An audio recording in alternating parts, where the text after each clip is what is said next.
তাহলে মা এবার লীলা গানে আমি ঢুকছি, মাঝে মাঝে শঙ্কর ধ্বনি দেবেন, উলধ্বনি দেবেন।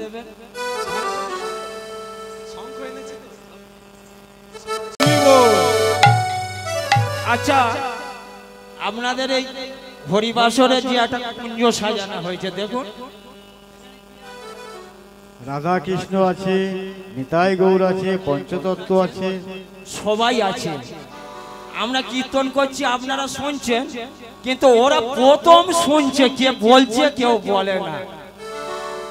কারণ জানেন, ওরা যে ওখানে বসে আছে, দাঁড়িয়ে আছে, ওরা শুনছে না তা নয়, ওরা শুনছে। কেমন ভাবে বলে, আছে কানে দিয়া, আছে কানে দিয়া, আছে কানে দিয়া, আছে কান দিয়া, আছে কান দিয়া, আছে কান দিয়া, আছে কান দিয়া, আছে কান দিয়া, আছে কান দিয়া, আছে কান দিয়া। আমা আপনারা মনে করবেন গৌর সুন্দর ওখানে দাঁড়িয়ে আছে, আমাদের কৃষ্ণ কথা বলা হচ্ছে কি না, বলছি কি না, ও শুনছে। হ্যাঁ শুনছেন, ভালো করে মন দিয়ে দেখুন ওর দিকে। বলে কেউ হরি বল বলে কি না, কেউ হরি বল বলে না রে, কেউ হরি বল বলে না রে।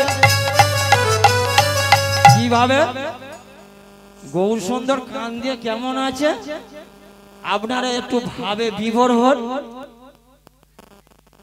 গৌর সুন্দর আমার কীর্তন করছে, অঝরে নয়নে কাঁদছে, কেঁদে কেঁদে কি করছে, সে তো নিজে পাগল হয়েছে, অপরকে পাগল করেছে। বলে আমি আপন পাগল, আহা বলে হরি বল, আপনি পাগল বলে হরি বল। গৌর সুন্দর বলছে আমি তো পাগল হয়েছি, তাহলে আরো পাগল করে ছাড়বো। হ্যাঁ, ওই জন্য গৌর সুন্দর বলছে আমি আপন পাগল, ওগো বলে হরি বল। আপনি পাগল বলে হরি বল, আপন পাগল কেবল বলে হরি বল। আপনি পাগল বলে হরি বল। লোকেরও পাগল করে, লোকেরও পাগল করে, লোকেরও পাগল করে, লোকেরও পাগল করে, লোকেরও পাগল করে। আমার তা গৌর সুন্দর আমার কীর্তন করছে, সাঙ্গ পাঙ্গদের নিয়ে কীর্তন করছে। কীর্তন করতে করতে অচৈতন্য অবস্থা ধুলা যখনই পড়ে গেছে, কথা বলছে না, তখন পাশে যারা যারা ব্যক্তিরা ছিল, সুদামে বসুদাম, এরা সবাই মিলে ঘিরে ঘিরে দেখছে। বলে গৌর অচৈতন্য অবস্থা ধুলার মধ্যে পড়ে গেছে। ওরে গৌর তুই এত খেলা কীর্তন গাইছিলিস, আমরা শুনছিলাম, এখন তোর ওই সোনার রঙ দেহটা ধুলায় কেন পড়ে গোড়াগড়ি যায়? গৌরী আগেবারে বদনে আরে কথা বল রে, একবার বদনে আজ কত না বলবে, কথা বলছে না। এমন সময় তাড়াতাড়ি করে কোথায় গৌরী দাস ছিল, ছুটে এসে দেখছে যে ওখানে ভিড়ভাট্টা হয়ে দাঁড়িয়ে আছে কেন। দেখছে আমার গৌর সুন্দর ধুলার মধ্যে পড়ে আছে, যার গায়ে রং কাঁচা সোনার সঙ্গে মিলনা যায় না, সেই ধুলার মধ্যে গৌর পড়ে আছে। তাই এমন সময় সবাইকে বলছে হাগো গৌর তোমাদের সঙ্গে কীর্তন করছিল, গৌর তোমাদের সঙ্গে নাচানাচি করছিল, তা গৌর ধুলার মধ্যে পড়ে আছে তোমরা কেউ জানো না? সবাই ভয় পেয়ে বলছে ভাই আমি জানি না। তুমি জানো? আমিও জানি না। তুমি জানো? আপনিও জানেন না। আপনারা কেউ জানেন গৌর কেন ধুলায় পড়ে আছে? জানেন বাবু মা জানেন? কেউ বলছে খিদে পেয়েছে না গো মা। খিদে পায় না। গৌর কেন ধুলার মধ্যে পড়ে আছে? কেউ হরি বল বলছে না বলে গৌর আমার, সে তো অচৈতন্য অবস্থায় ধুলায় পড়ে আছে বলে তার সাঙ্গ পাঙ্গ তারা কি বলছে, বলে গৌর বোধহয় ও যে পাগল হলো। আমার গৌর বোধহয় পাগল হলো, আমার গৌর বোধহয় ও গো পাগল হলো, গৌর বোধহয় পাগল হলো। তা গৌর সুন্দর পড়ে আছে, এমন সময় গৌরী দাস এসে দেখছে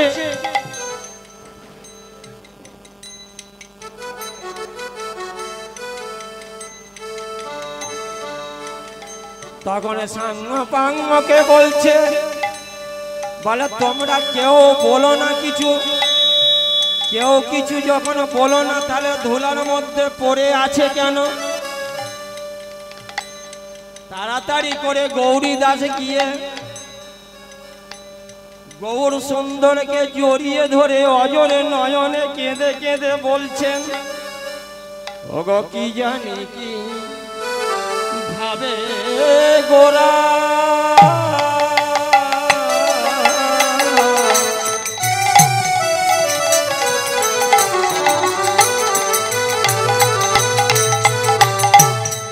রাধা রাধা বলি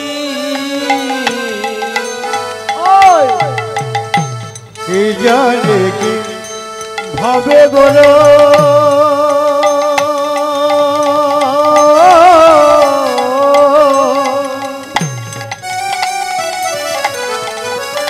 আমার গৌরী দাসে ধরি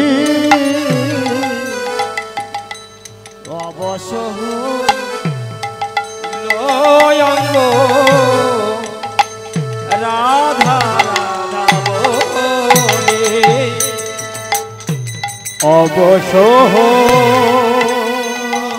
ও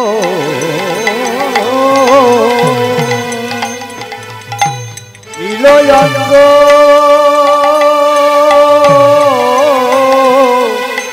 রাধা রাধা বলে, আবার রাধা নাম জপে গোরা,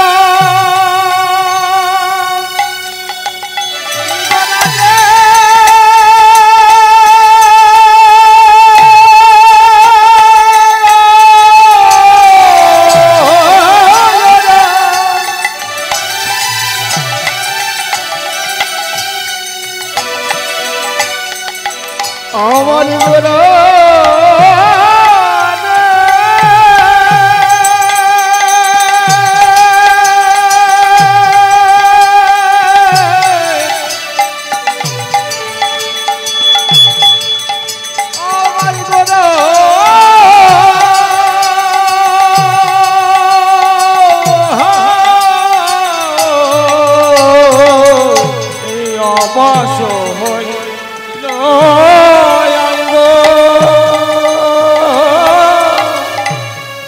রাধা রাধা বলি,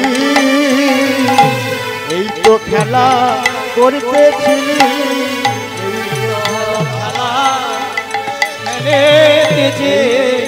বলে এই তো খেলা করতেছিলি,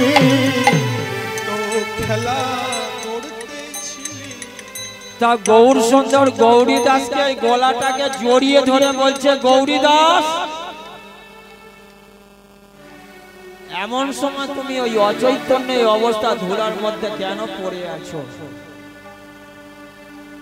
তুমি যখন কথা বলবে না তাহলে আমি কালী দয়ে গিয়ে আমার প্রাণ ত্যাগ করিব। এমন সময় গৌরী দাস চলে যাচ্ছে, তাড়াতাড়ি করে গৌর সুন্দর গলাটাকে জড়িয়ে ধরে বলছে, তুমি জানো না আমাকে? ওগো তুমি হে পরম সখা পরম সহি, তুমি হে পরম সখা পরম হিমালয়, আমার গৌরী দাসের গলাটাকে গৌর সুন্দর জড়িয়ে ধরেছে। ওগো তুমি হে পরম সখা পরম মোহিত, তুমি হে পরম সখা পরমোহিত, আমার মনের কথা তোমার বিদিত, আমার মনের কথা তোমার বলিত, আমার মনের কথা তোমার বিদিত, আমার মনের কথা তোমার বলিত, আমার মনের কথা সবে তো জানো, মনের কথা সারিল নয়ন, মনের কথা সবে তো জানো, মনের কথা সব তো জানো, বলো তুমি জানো আরে আমি জানি, মনের কথা সব তো জানো, তুমি জানো আরে আমি, আমার মনের কথা সবই জানো, তুমি জানো আরে আমি, মনের কথা সবই জানো, তুমি জানো আরে আমি জানি, তাই গৌর হরি মনের কথা সবই জানো, তুমি জানো আরে আমি জানি, তুমি জানো আর আমি জানি, তুমি জানো আর আমি জানি। জয় রাধে। আমা তাহলে গৌর সুন্দর গৌরী দাসের গলাটাকে জড়িয়ে ধরে বলছে মনে নাই তোমার সেই ত্রেতা যুগের কথা, ওই মধুময় বৃন্দাবনে তুমি ছিলে সুবল, আমি ছিলাম কৃষ্ণ, নব লক্ষ ধেনু নিয়ে নিত্য নতুন খেলা করতাম ওই মধুময় বৃন্দাবনে। সেদিনের কথা কি তোমার আর মনে পড়ছে না? সেদিনের কথা কি তোমার মনে পড়ছে না? এমন সময় গৌরী দাস চিন্তা করছে, তাই তো সেই দাপরের লীলা কি করে মনে আমার থাকবে। তাই গৌর সুন্দর বলছে তোমার সেদিনের কথা মনে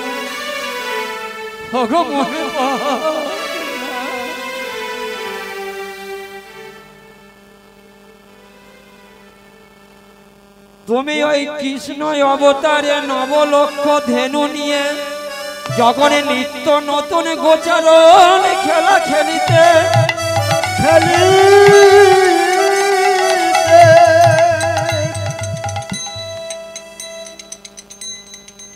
এমন সময় এই যে আমাদের গৌর সুন্দর বসে আছে, আমার নিন নিন প্রসাদ নিন, প্রসাদ এক এক করে নিন, হ্যাঁ দিন প্রসাদ, প্রসাদ নিন মাগো। এই গোবিন্দর প্রসাদ খাওয়ার জন্য আমরা কতদিন অপেক্ষা করে আছি, 1 বছর, একটা বছর অপেক্ষা করে আছি। কেবল হা গৌর হা গোবিন্দ বলে আমরা কবে দিন গণছি, সেই 1 বছর পরে আমরা হরিবাসরে একীকৃত হব, হরি নাম সংকীর্তন করিব, হরি নাম সংকীর্তন সবাই মিলে শুনিব। সেই দিনটা আজ দিন, আজকের দিন। আমা এই যে আকাশের চাঁদ জানো এই দোল পূর্ণিমায় দেখতে পেয়েছে, তাই এমন সময় একদিন রাজার ইন্দ্রদেব করলেন কিনা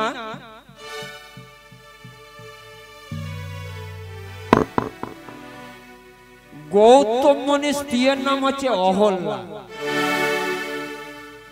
এই অহল্যাকে দেখে রাজা ইন্দ্রদেব এত লোভ লালসা করলেন যে গৌতম মুনির কাছে আমি দীক্ষা নিয়ে ওনার শিষ্য হতে চাই। কথাটা আমার শুনে যান, লীলায় তো আমি ঢুকে গেছি, লীলায় যাচ্ছি।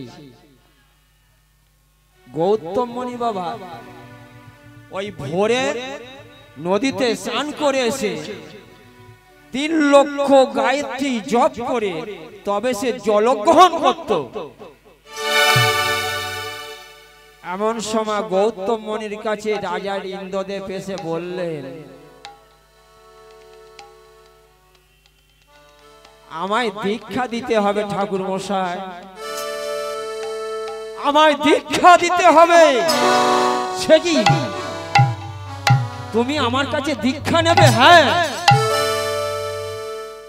এমন সময় গৌতম মুনির কাছে রাজা ইন্দ্রদেব দীক্ষা নিলেন। আর রাজা ইন্দ্রদেব দীক্ষা নিয়ে ওই অহল্যার এত রূপ লালসা তার দেখে সে মুক্ত হয়ে গিয়ে তখন ওই এবারে লক্ষ্য রেখেছে কাকে না, ওমা সত্য যুগে ওই আমাদের যে এখন মোরক হয়েছে ও সত্য যুগে ছিল রাম পাখি। ওই মোরকের ডাকে কত যোগী ঋষি সাধু সন্ন্যাসী ওই নদীতে স্নান করে আসে ভোরের প্রভাতের ডাকে গিয়ে।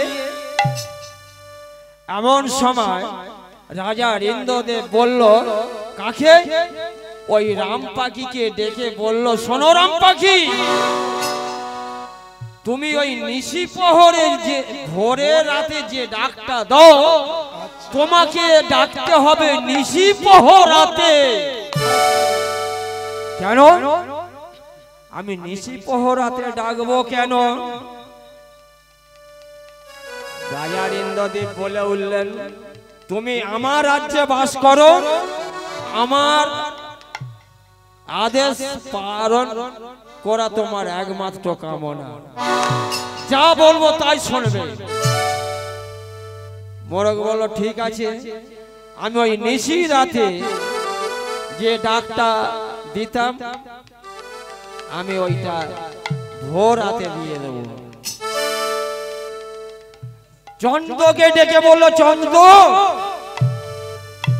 তুমি ওই সুন্দর রশ্মিটা যে তরঙ্গর মাঝে ফেলো এত সুন্দর যে লাগে, ওইটা তোমার নিশি ভোর রাতে ফেলতে হবে তরঙ্গার মাঝে। কেন রাজা ইন্দ্রদেব, কেন কথার মাঝে নেই?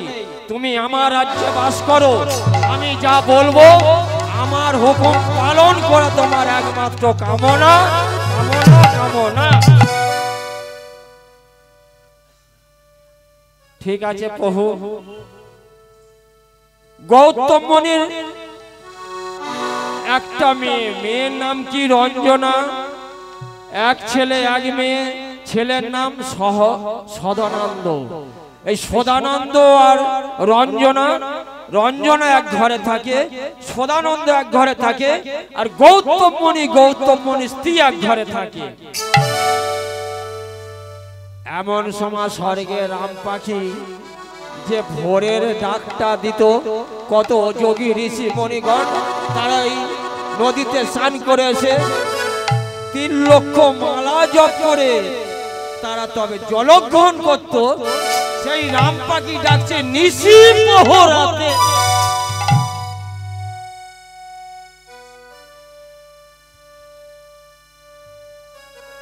সুন্দর রশ্মিটাকে সেই নিশি ভোর হাতে চন্দ্র তরঙ্গর মাঝে যখন ফেলেছে উজ্জ্বল হয়ে গেছে।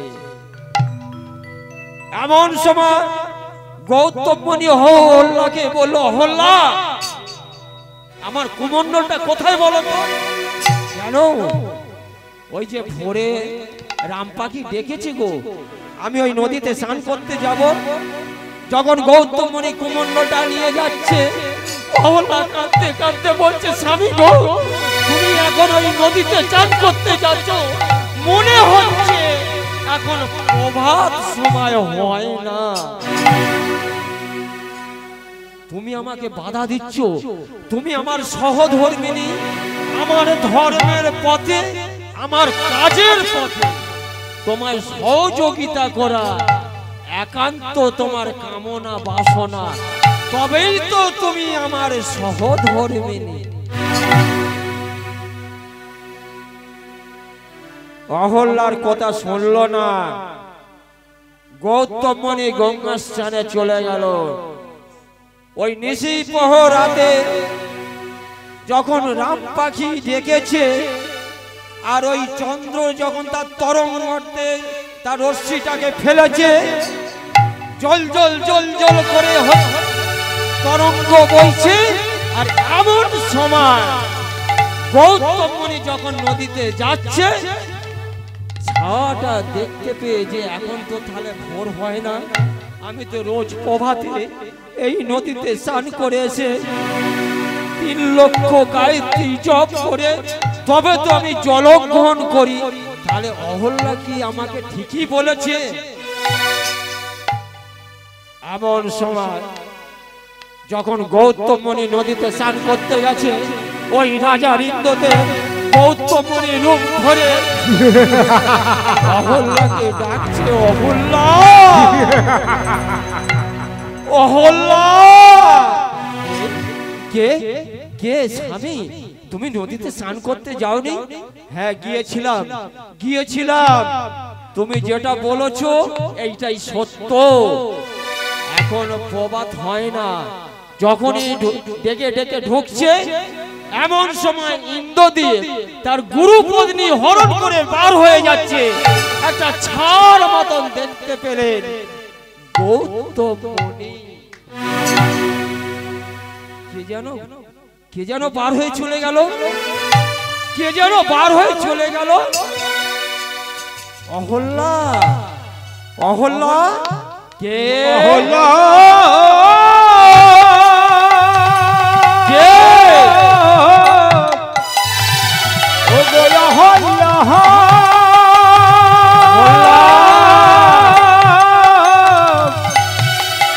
ও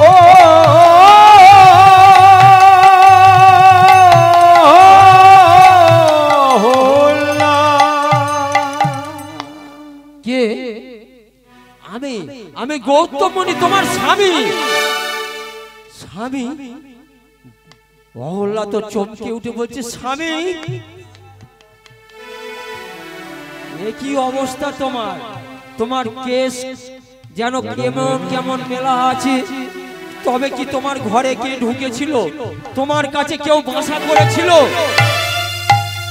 অহল্যা বলল, স্বামী আপনি তো আমার কাছে ছিলেন। মিথ্যা কথা বলছো তুমি। অহল্যা চোখে বুক ভাসি অঝরে নয়নে কেঁদে কেঁদে বলছে, স্বামী তুমি তো ছিলে আমার কাছে। শোনো অহল্যা। সঙ্গে সঙ্গে গৌতম মুনি কুমণ্ডলে জল নিয়ে গায়ত্রী জপ করলেন। গৌতম মুনি কুমণ্ডলে জল নিয়ে গায়ত্রী জপ করলেন। ওম ভূর্ভুবস্সুঃ তৎসবিতুর্বরেণ্যং ভর্গো দেবস্য ধীমহি ধিয়া নঃ প্রচোদয়াৎ। ওম या देवी सर्वभूतेषु शक्तिरूपेण संस्थिता नमो तस्मै नमो नमः। या देवी सर्वभूतेषु शक्तिरूपेण संस्थिता नमो तस्मै नमो नमः। हे मा गायत्री, हे मा चंडी, उग्र चंडा प्रचंड प्रचंड नायिका चंडा चंडावतीश्चैव चंड रूपा चंडिका हस्ताभि शक्तिभिस्ताभि संग परिवेशनं चित्ताय जगतं धन्ति धर्म कमर्तवक्षदाम्। ओम ह्रीं ह्रीं चंडी माता वै नमो नमः।